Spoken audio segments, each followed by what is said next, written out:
Hi friends and welcome back to my channel. I'm as always a tad bit cold. I'm having a coffee. So yeah, it's cozy mood again. Today I thought I would be doing a combined wrap up of my March and April reads. I sort of slumped with my reading in March and also partly in April, and I also low-key slumped with my video making. So because I only read 3 books in March, I did not really feel that motivated to film a wrap up for March, so I didn't. But I read a few more books now in April, so I thought I could combine the 2 months and make them into one wrap up. I'm not gonna do any stats or anything like that because I couldn't be bothered this time, so it's just gonna be a cozy sit down, chatty video of me talking about the books I read in both March and April. That's what we're doing. So I hope you stick around and enjoy the video. I am going to talk through the books in chronological order, meaning the order that I read them. So let's start with March. The first book that I read in March was an audiobook, and that one was How High We Go in the Dark by Sequoia Nagamatsu. I totally butchered that and I am sorry. This is a, I believe, sci-fi book that is also a 2022 release. It's one of those books that I'm just simply too stupid to understand. Could partly be because I did not pay that much attention when listening to it, and I feel like it is quite a complex and complicated book, so if you're not paying attention, you're kind of just losing the point of it. It's some sort of sci-fi book. It takes part in a quite near future, I would say, and it's about a pandemic. There's some sort of pandemic breaking out, and the story is told through multiple different point of views, and their narratives are not necessarily connected, but it's just a bunch of different people that are somehow a part of the system, the world that they're living in. Either way, I ended up giving this book 3 stars. The prose was really beautiful, the writing was really beautiful. It was just too complex for me. Had I read it physically, or had I been in a different mindset when I read it, perhaps I would have rated it higher and enjoyed it more. It's not by any means a bad book. I've heard it being praised by so many people, which I completely understand. It just wasn't the book for me at the time. The next book I read in March was City of Ghosts by Victoria Schwab, V. Schwab, but whenever she writes middle grades, she goes by Victoria Schwab. It's the first book in the Cassidy Blake series. So it's about a girl who sees ghosts, and her best friend is a ghost. Her parents, they get some sort of TV show where they talk about like myths and ghosts of certain towns. And they go to Edinburgh to film one episode for that TV show. My review for this one was, it is a very quick read, and even though it is a book with a target audience that I don't typically read, I did enjoy it and am curious to read more about Cassidy's adventures in the future. So yes, I do want to continue with this series, and I ended up giving this one 3 stars. I don't typically read middle grades, it's mainly that. It was fun, it was quick, it was a good time. Don't have that much more to add, but I would love to know more about Cassidy. And apparently I even tabbed it, slightly, 2 parts. Because there's a quote from Peter Pan, one of my favorite quotes. Also her mother at one point says to her, "Embrace your strange, dear daughter. Where's the fun in being normal?" And I just really like that. So yeah, there are some nice times with this book. The third and final book that I read in March is quite a special one, because it's a book called Enough by Kevin Duman. And Kevin, as you may guess, is my dear friend from the booktube channel Much Auto About Books. He is releasing his own book in June, I think. I'll double check if I can see the release date. It's being released on June 6th. He was very kind to send me, I guess, an ARC, a proof of his book. So this is a book that is written in verse, which is not my typical sort of reading format. He has written a book in verse that is based on his own life, and it's about a girl, Saga, who struggles with depression and is hospitalized for suicide prevention. And it targets a lot of topics such as toxic parents, depression, mental health, and also identity. This is not a book that I perhaps would normally pick up, mainly because of the topic and because of the format, how it's written in verse and similar. But I do feel like, even though I could not relate to everything that the character went through, there were definitely parts I could relate to. It's about so much more than the character's relationship, or I guess non-existing relationship to their parents. I think for me, the one topic that I could really relate to was about like national identity, I would say, because the character has some roots in Germany, but also Sweden. Me, as someone who's also has family abroad or family that comes from another country but grew up in Sweden, I definitely could relate to a lot of that. I found the book to be very touching and very gripping, and as I'm saying, whether or not you do have a relationship with your family, it definitely made you reflect about those relationships that you do or do not have. Overall, I just found this book to be really, really brave. I think Kevin is super brave to share his experience in this way and to write a book like this. So that's incredible in itself, and yes, I'm gonna be a tad bit biased because Kevin is my friend. It's definitely a difficult book in many ways, depending on where you are in your mental health journey. I would perhaps have some reservations about reading this book, but I do recommend it, mainly for the perspectives that it provides. I actually ended up giving this book 4 stars. Again, I am biased, and I am certain that this book was exactly what Kevin was aiming for, and that he got to write what he wanted to write. So I don't really feel like there's anything missing in this one. For me, it's mainly a case of preference, that I don't typically or usually read books written in verse, and also that perhaps the plot or the storyline are not ones that would, I guess, capture my attention usually if I didn't know more about the author. I'm making this sound so complex. It's not. It's Kevin's book. I did really enjoy it. It's captivating, and it's being released in June, so check him out. And those were all the books that I read in March. But then we go to April. The first book that I read in April, and I read it within 2 days, finished it super quick, was The Comfort Book by Matt Haig. I picked this up at the airport when I went to Czech, and I read it while I was away. It's a different type of book than what I usually pick up as well. I knew I was slumping, so I guess I just wanted something different and something that would, I guess, comfort me and speak to me a bit.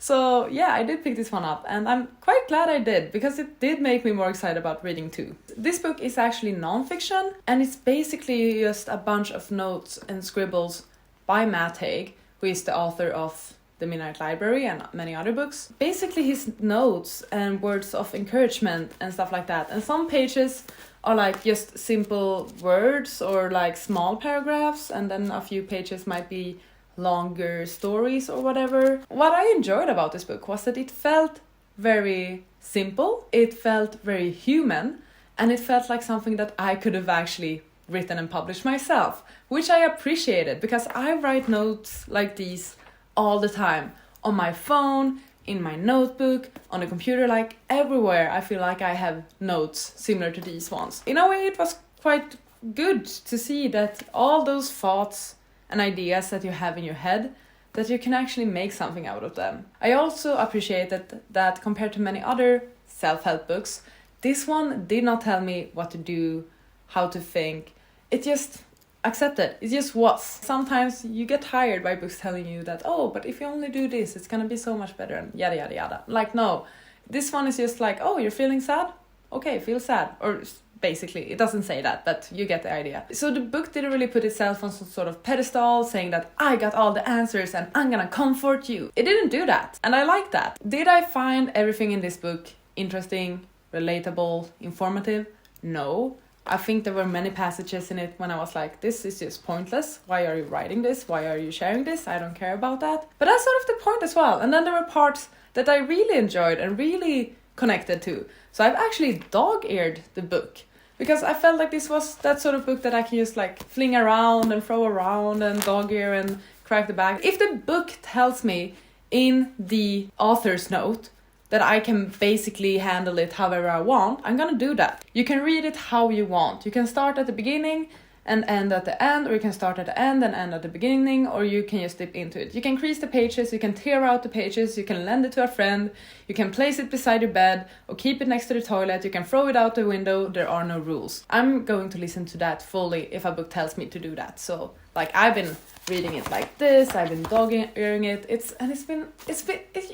just felt nice. In many ways, this book did comfort me. I am really glad I picked it up. I ended up giving it 3.5 stars. I think I rounded it up to 4 on Goodreads because it made me excited about reading again, and that's honestly all I can ask for a book. It's also what made me more interested in reading some more nonfictions, existential, odd sort of books, which is the mood I've been in lately. It's not perfect, it's not fantastic, you don't need it in your life, but I guess it is comforting, darn it. Next book that I read in April was Crying in H Mart by Michelle Sonner. This is a nonfiction, a memoir by Michelle about the time when her mother passed away. She's partly Korean, I think partly German, and she grew up in the States. Once again, a lot about identity, national identity, and also just a lot about grief and everything she went through when her mother passed away. I really did enjoy it at the start of the book because I felt like I could relate. For me too, it's my mother that connects me to my Czech culture and my Czech family. So it is difficult to imagine a world where she might not exist someday and I'm gonna have to handle that all on my own because I have no freaking clue what I'm doing. In the first chapter in this book, Michelle is describing how food is such a link to your culture and your background, and it's the same way for me. So I'm afraid that, well, if I don't have my mom one day, how am I gonna cook and know how to cook those Czech dishes and know what ingredients to get and what the secrets are behind everything? And like, I'm not gonna be able to do that, and that's frightening. And also just in general, I'm so incredibly close to my mom. Like, she's the greatest thing I have, basically. It was in many ways a bit frightening and scary and too relatable to hear about what happened to Michelle's mother and hear about what they went through and just imagining myself going through that. There's a lot of things I enjoyed and could relate to in this book actually. In my Goodreads review, I actually did write that I found many things to be relatable, especially everything about how food sometimes is the one thing that truly connects you to your culture and heritage, especially if you may have grown up a bit more distant to that heritage. The book also rekindled my fear to lose the most important person in my life. So yeah, it definitely connected to me in many ways. But there were multiple occasions throughout the book where I kind of started to lose the red thread of the story. The book sort of took me out of the story instead. There was just sometimes too much going on, too many stories, too many things being told. I ended up giving this one 3.5 stars as well, but this time I'm actually rounding it down to 3. I also realized that this author, Michelle, I think she's the singer of the band Japanese Breakfast. I have not listened to them that much, but I've heard of them, so that's quite cool, because I didn't know that when I picked up the book. The next book that I listened to was 4 Aunties and a Wedding, which is the sequel to Dial A for Aunties, and I was so excited to finally listen to this audiobook, and it was so much fun. These books are basically contemporary stories with some romance in them and also some mystery crime thriller aspect, but they are mainly funny. There's mainly humor in them because it's about this one girl, Maddie, and her mother and her aunts. So there are like 4 aunts in total, and they are, I believe, Vietnamese Chinese heritage. So everything from like the culture clashes between American culture and the Vietnamese Chinese culture, or in this case they're going to the UK, to London, and so there's so many clashes there. It's just hilarious with so much heart and amazing family dynamics and relationships, and it relates so much once again about identity, national identity. I love this book so much. The plots are basically that something's gonna happen. Like in this case, we have Maddie's wedding. On the day of her wedding or the day before her wedding, she realizes that the team that are helping them organize the wedding planners for the wedding are part of the mafia. They believe that they are gonna kill someone during Maddie's wedding. So of course Maddie and her aunties are trying to stop this without telling anyone. And it's that sort of book where like one thing goes wrong and then the next thing goes wrong and then the next thing goes wrong, and it's just like a mess and kind of like having a constant panic attack. But it's so hilarious. I love these characters so much. This was a really fun book. I do prefer the first one. I felt like this one got a tad bit too crazy and insane and unrealistic, and that everyone were just losing their minds. So I did prefer the first one, which I gave 5 stars. I still gave this one 4 stars because I had a good time reading it and it made me smile and it made me happy, and I just love these characters so much. After that is actually when I started my little graphic novel project. I posted a vlog where I read 5 graphic novels within 24 hours, so I'm gonna chat a bit about them. But if you want more in-depth details about those novels, check out the vlog instead. The first graphic novel I read was Rat Queens Volume 1, called Sass and Sorcery. They're a pack of booze-guzzling, death-dealing battle maidens for hire. So we have 4 badass women who are various types of mythical, magical creatures. I don't know, it's some sort of fantasy world at least. They're just a badass bunch of women and they get hired for various sorts of adventures. I don't really know what to say, but I love this a lot. It was so much fun. These characters were so much fun. You get to know them. All of them have their different types of stories. And then there's, of course, an overarching plot that's going on. And I would love to continue with this graphic novel series. I found it to be so much fun. Like, they swear, they drink, they sleep around. They're just badass. And the art is so cool as well. I really liked the art in this one. I want to continue with the series, which I kind of didn't expect that I would. But I really want to continue with the series. The graphic novel I read next was Shades of Magic by V. Schwab Volume 2. This entire graphic novel series is a prequel to the A Darker Shade of Magic books. It follows Rai's father when he was a prince before he became the king. So it's about his time as a prince and he's trying to prove himself to his father. For me, these books feels more like fillers. I don't know if it's that I don't really care about these characters as much, or I don't really like the plots in the stories, but I gave the first one 3 stars. I also gave this one 3 stars. It was a bit boring. I didn't really care. I'm not disappointed because I didn't really have that high expectations on it, but like compared to all the other graphic novels I read, this was a disappointment. But I still want to continue with the series because I still want to read everything that V. Schwab has ever put out. I'm gonna do it and I'm gonna collect them, and it looks nice next to my other one. So I'm happy I have that. The next graphic novel I read in that video was Fangs by Sarah Anderson, and I loved it so much.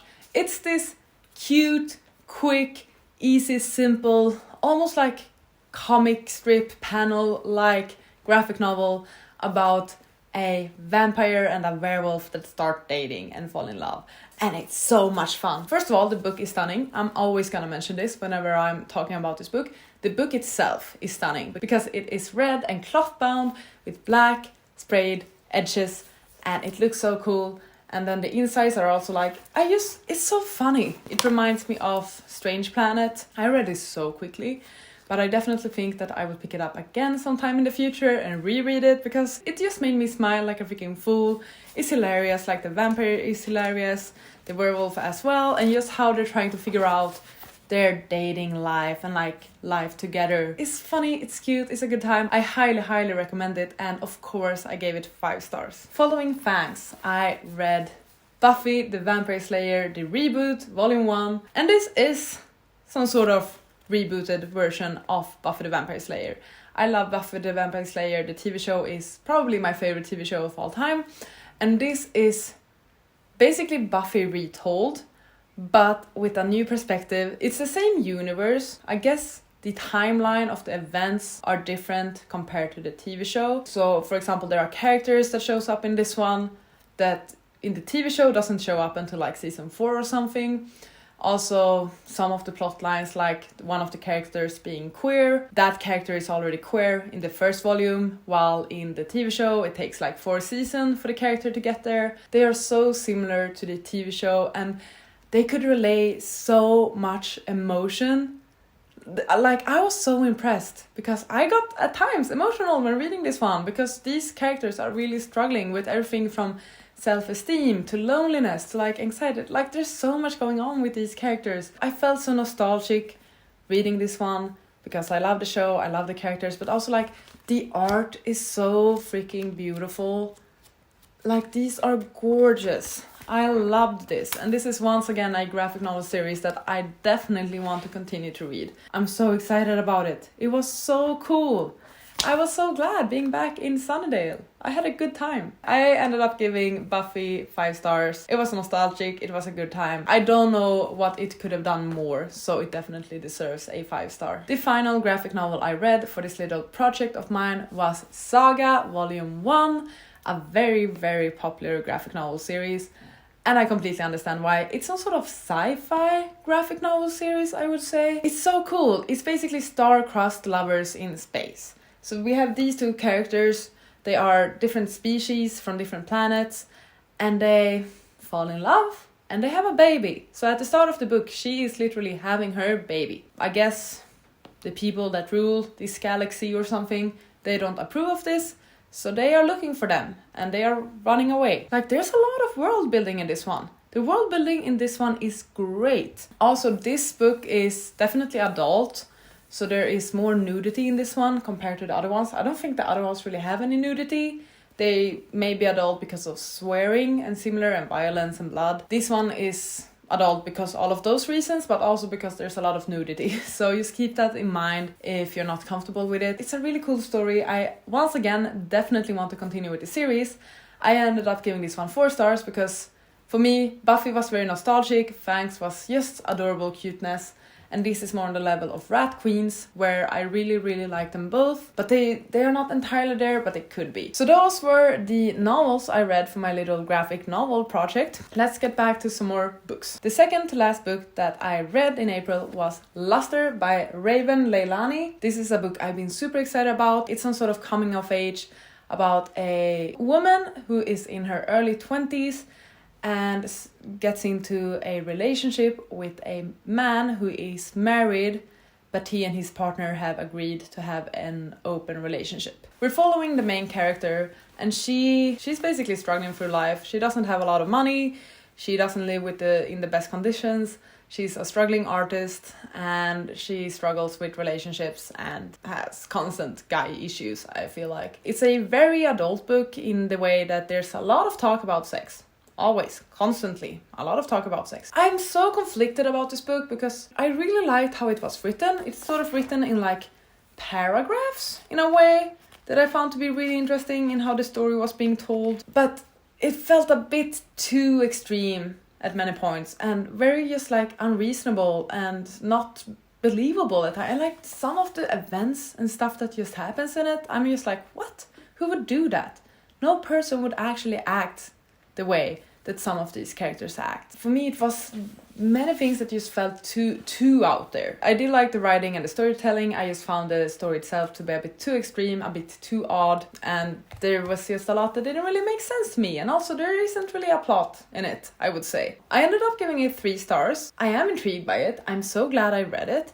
And I do enjoy stories like these. And once again, it's a fairly quick read. It's just over 200 pages. And the final book that I read in April, which technically I haven't finished yet, but I am certain that I will, is Gallant by W.E. Schwab. This is the Illumicrate edition that I received. I'm currently reading Gallant. I'm about 2/3 through it. Yeah, I have basically 100 pages left of it, I think. I will finish it before the end of April. This is a story about a girl named Olivia who lives at an orphanage, but one day she receives a letter from her long lost uncle or something like that, who invites her to this house called Gallant. And Gallant is basically this huge mansion. So she goes there and she meets like a cousin and the housekeepers, but there's something going on with this house. And also Olivia is mute, so she doesn't really speak, but she draws and she's carrying around her mother's journal with her everywhere she goes. Oh, and yeah, she sees ghosts, or ghouls, I guess. As Olivia searches for answers about her family, her past, she discovers a dark reflection of everything she knew, an ancient realm where ghosts take form and the Dark Master sits waiting for her. I think I'm at that part now.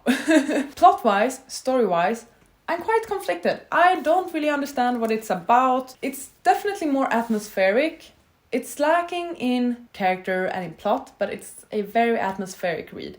It's actually making me think a bit about Horrid, I would say, by Katerina Leno. Not entirely. I feel like those two are still very different. I'm not personally that involved in the story, and I don't really care that much about the characters. So I don't feel like the atmosphere is working on me, but I know it has worked on other people. But the thing I do enjoy about this book is the writing. I think the writing is great. I feel like you can tell it's V. Schwab, which is interesting because V. Schwab, I feel like she can vary her writing style a lot. Like we have A Darker Shade of Magic, which is quite, I guess, to the point, not so lyrical, flowery. Like, reading those books are actually like watching a TV show in many ways, I would say. But then we have books like Addie LaRue that is super flowery, super atmospheric, super lyrical. And I feel like this book is like the perfect in-between those two. The writing does remind me a lot of Addie LaRue. So I do think that if you enjoyed Addie LaRue, you might enjoy this one. Because the writing, at least, is very similar. The story is completely different. The way V. Schwab wrote Addie LaRue, I can definitely see traces of that in Gallant, which I like and I appreciate. So the writing is a 10 out of 10. I love the writing. The actual story basically isn't interesting enough for me. I don't really care that much about Olivia, about the house, about the mystery of the house, about the ghouls. I love the writing. Don't care about the story, which is fine. Sometimes there are stories that you simply are not interested in. I'm fairly certain I'm gonna give this 3 stars. Other than the fact that I adore and love the writing, there isn't that much that I care about in this book, I think. I'm sounding very harsh, and that's not the point, but I'm just lacking interest, I guess. I think this is gonna be a 3 star, if nothing drastic happened in the last third of the book, which I don't think it will. The pace of the book has been quite stable throughout. So those were all of the books that I read in March and April. In total, that is 13 books, which if you divide it in 2, it's not that bad. It's like 6-7 books a month, so it's not bad. I like, in many ways you can't really tell that I'm slumping, but also basically all of these books are quite short.